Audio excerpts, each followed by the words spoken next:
And now, back to Isang Dakot na Luha dito sa TV5. Nahatid ng mundong mandara. Isang dakot na luha. Nahatid ng... Miguel! Oh, nice of you to finally approach me. Mukhang napaka-busy ka sa ka-date mo eh. Can I talk to you in private? No, I'm still drinking. I'm having fun. May patigilan mo na yung pag-inom mo? Excuse me. Problema mo? Problema ko? Bakit mo sinabi kay Angela na engaged pa rin tayo? Miguel, don't you see? Your parents love me. Gusto nila na ako ang maging asawa mo. Don't you get it? Hindi ito desisyon ng parents ko. Ako ang mamimili kung sino gusto kong pakasalan at hindi ikaw yun. Bernadette, hindi kita mahal. Kaya pwede ba tigilan mo na ako? Hayop ka!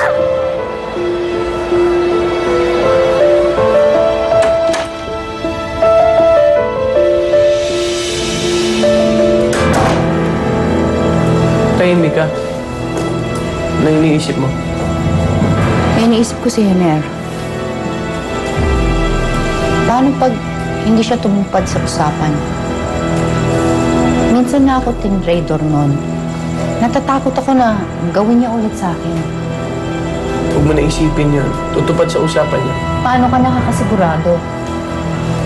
Dahil na kasi may pera ngayon. Kaya tayo susundin nun. Saka hindi naman ako papayag na lukuhin lang tayong dalawa nun. Mayayari sa akin yun. How can you do this to me? Huwag kang gumawa ng skandalo No, dito. yung Miguel. Lahat binigay ko para sa'yo. Pinakita ko sa'yo na mahal kita, pero nung ginawa mo, pinagpalit mo na ako sa hayop na babae niya. Palit-palit mo! Huwag mo idadamay si Angela dito, But Bernadette! she's a social climber! Hindi social climber si Angela! Dumidikit siya sa mga mayayaman. Inagaw ka niya sa akin, Miguel. She's a social climber! Hindi mo alam yung sinasabi mo. Ako yung lumapit sa kanya. Ako yung naligaw sa kanya, Bernadette! How can you do this to me? How can you do this to me, Miguel? Wala na tayo nung umalis ka. So please, give it up. Umuwi ka na, lasing ka na. No, I'm not drunk. Please, give me another chance. I love you so much. Bumalik ako ng Philippines just for you. I love you so much, please. Please don't do this to me. No, please, no. Bernadette, I'm sorry. I'm sorry, but we're over. Please. We're over.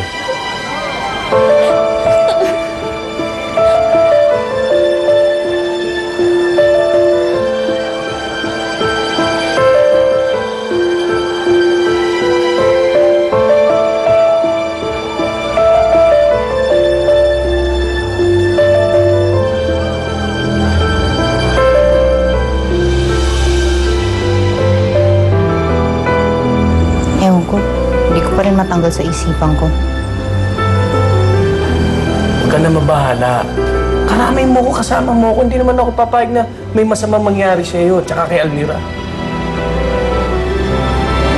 Huwag na isipin. Salamat. Napakabuti mo.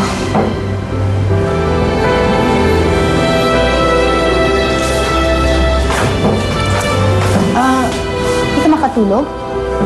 Opo, iuha po kasi ako kaya kuha po akong gatas.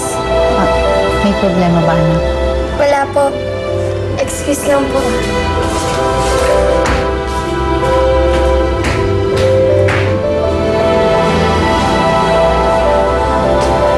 Baka naman namimiss lang niya siguro yung Mami Veronica niya. Yun na nga ang inaalala ko eh. Ano? Wala na doon sa taguan ng pera? Wala na. Kinuha na ng Amelia na yon. Naku naman, oh. Naisahan ka na naman ang kumag na yon? Pabira talaga yung babae na yan. Hindi ako makakapayag. Talagang sinusubukan ako ng babae niyo. Pwes, hindi ko siya aatrasan. O anong plano mo? Kinuha niya sa akin ang anak ko't kayamanan ko? Pwes, magkamatayan na. Babawiin ko lahat sa kanya yon. Kailangan matuluyan siyang makalaya dun. Pero, paano? Angela, kahit anong mangyari, paglalabang kita kahit kanino. Akalain mo, ikakasal na pala dapat yun? Eh kasi yung ex na doon kanina sa party, skandalo. Noon pa man may kutob na ako kay Almira, pero hindi ko masabi sa'yo. Ayoko masaktan ka. Hindi totoo yan. Mahal ako ng anak ko, hindi niya magagawa yun sa akin. Pero Amelia, hindi mo pwedeng baliwalain ang 6 na taon na pinagsamahan nila.